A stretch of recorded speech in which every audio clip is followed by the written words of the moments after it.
পার্বত্য চট্টগ্রামের নিষিদ্ধ সশস্ত্র সংগঠন কুকিচিন ন্যাশনাল ফ্রন্ট আবারও আলোচনায়।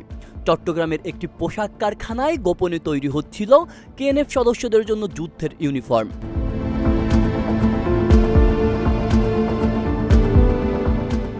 কারখানাটির নাম রিঙ্গু গার্মেন্টস, লোকেশন চট্টগ্রাম শহরের বাইচিত এলাকা।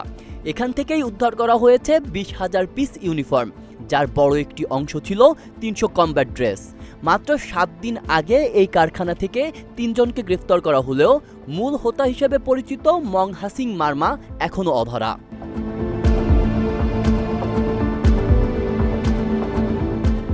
নিরাপত্তা বিশ্লেষকরা বলছেন 300 ইউনিফর্ম মানে স্রেফ 300 জন নয়, বরং এমন একটি প্রস্তুতি ইঙ্গিত দেয় কমপক্ষে 15,000 সক্রিয় সদস্যের কার্যক্রম। আর এখানেই উঠছে উদ্বেগের প্রশ্ন, এত বড় স্কেলের প্রস্তুতি কার উদ্দেশ্যে, কাদের সহায়তায়?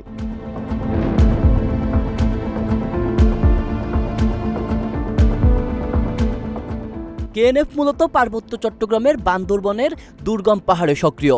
গেল সরকারের শেষ দিকে দেশীয় জঙ্গি গোষ্ঠীর অর্থায়নে পাহাড়ে সশস্ত্র প্রশিক্ষণ ও জঙ্গি কার্যক্রম পরিচালনার তথ্য সামনে এলে বান্দরবনে পর্যটক চলাচল নিষিদ্ধ করা হয়। শুরু হয় যৌথ বাহিনীর টানা অভিযান, গ্রেফতার হয় বহু কেএনএফ সদস্য, উদ্ধার করা হয় অস্ত্র ও গোলাবারুদ।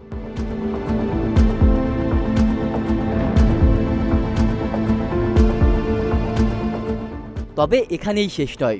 চাঁদাবাজি, ব্যাংক লুট, থানায় হামলার মতো কর্মকাণ্ডেও জড়িত থাকার অভিযোগ আছে কেএনএফের বিরুদ্ধে। এবার সেই তালিকায় যুক্ত হলো যুদ্ধের পোশাক তৈরি ও সরবরাহের গোপন পরিকল্পনা।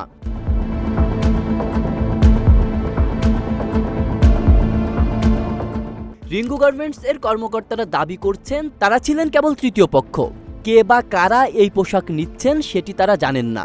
তাদের ভাষায়, আমরা জানতাম না এটা কার জন্য। যদি অবৈধ হতো তাহলে কখনোই বানাতাম না। একজন পোশাক ব্যবসায়ী অবৈধ কাজ করতে সাহস পাবে না।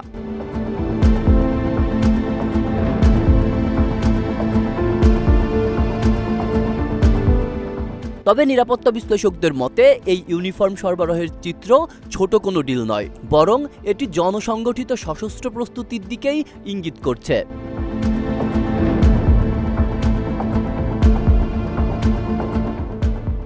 প্রশ্ন উঠছে, চট্টগ্রামের মতো জনবহুল এলাকায় কিভাবে এত বড় একটি সরঞ্জাম উৎপাদনের প্রক্রিয়া এতদিন অজানা থেকে গেল?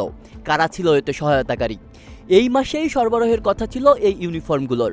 শেষ মুহূর্তে তা আইন শৃঙ্খলা রক্ষাকারী বাহিনীর হাতে ধরা পড়ায় হয়তো একটি বড় বিপর্যয় এড়ানো গেছে।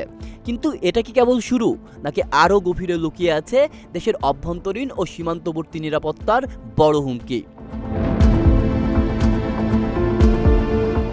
নতুন করে বান্দরবান সহ পুরো পার্বত্য অঞ্চলে নিরাপত্তা জোরদার করা হচ্ছে, কিন্তু কেএনএফ এর মতো সংগঠনগুলোকে ঠেকাতে কেবল অভিযান নয়, প্রয়োজন গোয়েন্দা তৎপরতা ও রাজনৈতিক সমাধানের পথ খোঁজা।